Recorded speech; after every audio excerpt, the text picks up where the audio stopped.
નમસ્કાર, હું રચના ડીએનટીવી સમાચાર કક્ષમાં આપ સૌનું સ્વાગત કરું છું. જોઈએ એક નજર આજના મુખ્ય સમાચાર.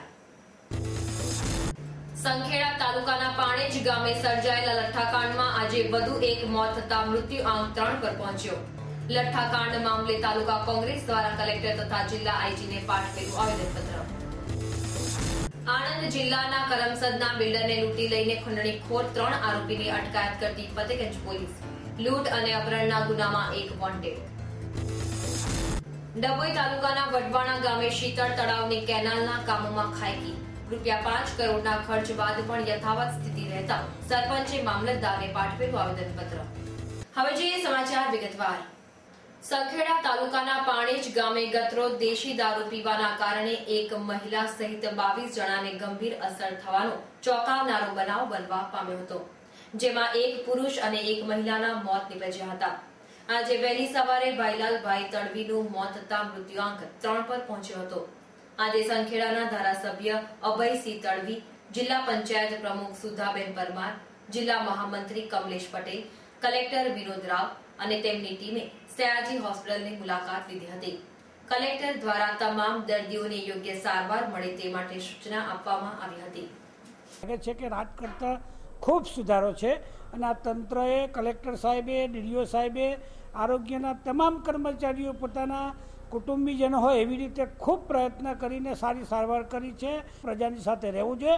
પ્રજાની વેદનામાં અમારી વેદના સમયેલી છે અને ધારાસભ્ય તરીકે હું ગામે ગામ અમે આ વસ્તીને દૂર કરવા માટે અમે પ્રયત્ન કરવાના છે. આ જે કંઈ બનાવ બન્યો છે ખૂબ દુઃખદ બાબત છે. હા, કરી હતી અને સીપીઆઈને પણ ધ્યાન કરી હતી. સીપીઆઈ ગામ લોકોએ પણ મને ફોન કર્યો હતો અને મેં પણ સીપીઆઈને ધ્યાન દોરેલું કે ભાઈ આને કંટ્રોલ કરો. જે 4-5 દિવસના થઈ ગયેલા પણ આ વસ્તુ બની છે. ખરેખર અધિકારીઓ પણ આ બાબતમાં જો થોડીક પીએસઆઈ જાગૃતતા બતાવી હોત સીપીઆઈએ તો આ વસ્તુ બનત ના. મૃત્યુનાક 3નો પહોંચ્યો છે. 2 રાતે ઓફ થઈ ગયા છે અને એક સવારે 4 વાગે. ભૈલાલભાઈ કરીને તડવી. સંખેડા તાલુકાના પાણેજ ગામે સર્જાયેલા લઠ્ઠાકાંડના પગલે પોલીસ તંત્ર તથા રાજકીય આગેવાનોમાં દોડધામ મચી જવા પામી છે. ત્યારે આજે આ કાંડમાં વધુ એક મોત થતા વડોદરા તાલુકા કોંગ્રેસના આગેવાનો માજી મંત્રી બાબરભાઈ તડવી, સંખેડાના કોંગ્રેસ કાર્યકર કિરીટસિંહ મહારાઉલ તથા તાલુકા કોંગ્રેસ પ્રમુખ પ્રમોદભાઈ અને મેહુલભાઈએ કલેક્ટર વિનોદ રાવ તથા જિલ્લા આઈજી કે.જે. ભટ્ટને આવેદનપત્ર પાઠવ્યું હતું. અમે સંખેડા તાલુકાના આગેવાનો સરકારનું ધ્યાન દોરવા માટે આ આવેદનપત્ર લઈને અમે આવ્યા છે. સંખેડા તાલુકામાં છડેચોક દારૂની ભઠ્ઠીઓ ચાલી રહી છે અને દરેક ગામની અંદર 8 થી 10 બુટલેગરો છડેચોક દારૂનું વેચાણ કરી રહ્યા છે. એ લોકો મોતનો સામાન લઈને જ બેઠા છે અને એનું પરિણામ ગઈકાલે જે પાણેજ ગામની અંદર જે બનાવ બન્યો એનું એક પરિણામ છે. અને આ બધું જે વેચાણ દારૂનું થાય છે એમાં પોલીસની રહેમ નજર છે.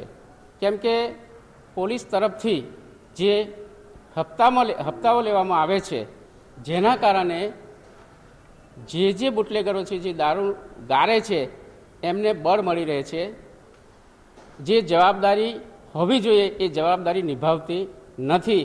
એટલે સરકારને અમારે એ તરફ ધ્યાન દોરવું છે કે ખરેખર ગાંધીના ગુજરાતની અંદર જો દારૂબંધી હોય તો એનો અસરકારક રીતે અમલ કરવો જોઈએ અને ગુજરાતની અંદર વેચાતો જે દારૂ છે, ઇંગ્લિશ દારૂ હોય કે દેશી દારૂ હોય, એ બધાના અડ્ડાઓ બંધ થવા જોઈએ અને ગુજરાતની પ્રજાને સુખમય જીવન મળે એવી અમે સૌ પ્રાર્થના કરીએ છીએ.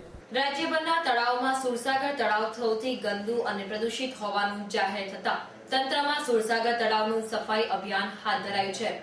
તે અંતર્ગત આજે સેવા સદનના ડેપ્યુટી કમિશનર સુબોધ કુમારે મુલાકાત લીધી હતી. સુરસાગર તળાવની સ્વચ્છતા માટે તળાવની ફરતે આવેલા આવારા પાસે સેવા સદન દ્વારા કચરાપેટી મૂકવામાં આવશે તેવું તેમણે જણાવ્યું હતું. સુરસાગર તળાવની આસપાસ આવેલા મંદિરના મહંતોને પણ દર્શનાર્થીઓ દ્વારા સુરસાગર તળાવમાં કચરો, ફૂલ કે નાળિયેર નાખે નહીં તે બાબતે કાળજી રાખવાનું જણાવવામાં આવ્યું હતું. સુરસાગર આસપાસ જે મંદિર માટે જે ભક્ત લોકો આવે છે અને જે શહેરી લોકો ત્યાં આવે છે અને તમામ વિનંતી એવું છે જે અમે જ્યાં કંઈ સૂચના આપેલી છે સૂચનાના પાલન કરે અને તાકે એ લેક છે એ જિંદા રહે, જીવિત રહે અને આ જીવિત ન રહે એની જે દુષ્પરિણામો છે જે અમે જે પોતે यहाँ રહે છે લોકોને ભોગવવું પડશે. જો કોર્પોરેશન કામ કરે છે અને સહકાર આપે અને અમારી જ્યાં પણ સ્ટાફ આવશે એના બાદ થોડા સાંભળી લે અને એને કોઓપરેટ કરી સુરસાગરને ફરીથી જે પુરાના જમાનામાં જે સૈયદરા ટાઈમ પર એની જે વળખ હતી એ વળખ પાછા લાવવા માટે હું અપીલ કરું. દરેક જે ફુવારા છે યા જે કંઈ લોકોની અવર જવર વધારે છે ત્યાં સુધી રહેશે અને એ પૂરા અમલ કરવા માટે કોર્પોરેશન પ્રતિબદ્ધ છે અને એ અમલ કરવામાં આવશે. ડભોઈ તાલુકાના વઢવાણા ગામે આવેલા શીતળ તળાવના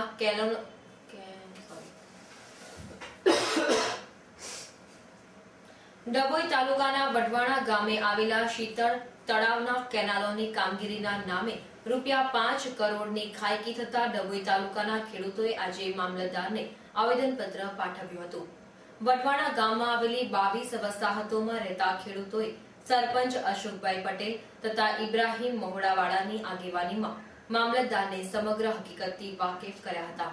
તળાવ બાગાયતદાર મંડળના ખેડૂતો વઢવાણા સિંચાઈ તળાવમાંથી પાણી લઈએ છે. વઢવાણા સિંચાઈ તળાવને 103 વર્ષ પૂરા થઈ ગયા છે. એની હાલત જર્જરિત થઈ ગઈ છે. છેલ્લા 2 વર્ષથી સરકારશ્રી દ્વારા ₹5.5 કરોડ રૂપિયા મંજૂર કરવામાં આવ્યા છતાં પણ છેલ્લા 1.5 વર્ષથી કોઈ પણ કામગીરી થતી નથી. છાસવારે અધિકારીઓને રજૂઆત કરીએ છીએ તેમ છતાં એ લોકો આંખ આડા કાન કરીને હજુ સુધી એ બાબતે કંઈ પણ કર્યું નથી, જેથી અમારો પાક બગડી રહ્યો છે, પાણી વેસ્ટેજ થઈ રહ્યું છે અને જમીન પણ બગડી રહી છે. તો આ માટે તાત્કાલિક પગલાં ભરવામાં આવે એવી અમે લાગતા વળગતા અધિકારીઓ અને લાગતા વળગતા મંત્રીશ્રીઓ, મુખ્યમંત્રીશ્રી અને રાજ્યપાલને અમે વિનંતી કરીએ છીએ. આણંદ સ્થિત કરમસદ ગામે રહેતા નવીનભાઈ પટેલ કન્સ્ટ્રક્શનનો વ્યવસાય કરે છે. તેઓ નિકારીબાગ ખાતે સર્જનમ ઇન્ફ્રા પ્રાઇવેટ લિમિટેડ નામની ઓફિસ આવેલી છે. ગત 9મીના રોજ તેઓ ઓફિસ બંધ કરીને પોતાના ઘરે જવા માટે નીકળ્યા હતા. દરમિયાન ઉર્મી સ્કૂલ પાસે 4 અજાણ્યા ઈસમોએ તેમને આંતરીને મારુતિ કારમાં બેસાડીને સમા મેદાન ખાતે લઈ જઈ ઢોર માર મારીને તેમનો મોબાઈલ તથા ₹35,000 લૂંટી લીધા હતા. બીજા દિવસથી જ તેમના મોબાઈલ પર આણંદની લેન્ડલાઇન પરથી ધમકી ભર્યા ફોન આવવા માંડ્યા, જેમાં જો તેઓ પોલીસ ફરિયાદ કરશે તો મારી નાખીશું તથા તમારા પરિવારની સલામતી ઈચ્છતા હોય તો ₹2.5 લાખ અમારા સુધી પહોંચાડી દો. આ અંગે તેમણે ફતેગંજ પોલીસ મથકમાં ફરિયાદ નોંધાવતા પોલીસે લેન્ડલાઇન નંબરના આધારે અલકાપુરી ખાતે રહેતો પરેશ મકવાણા તથા અકોટા ખાતે રહેતા મુનાફ શેખ અને જવારા વોરાની ધરપકડ કરી હતી, જ્યારે અન્ય એક આરોપીને પોલીસે વોન્ટેડ જાહેર કર્યો હતો. બનાવ અંગે પોલીસે લૂંટ, અપહરણ અને ખંડણીનો ગુનો નોંધીને કાયદેસરની કાર્યવાહી હાથ ધરી છે.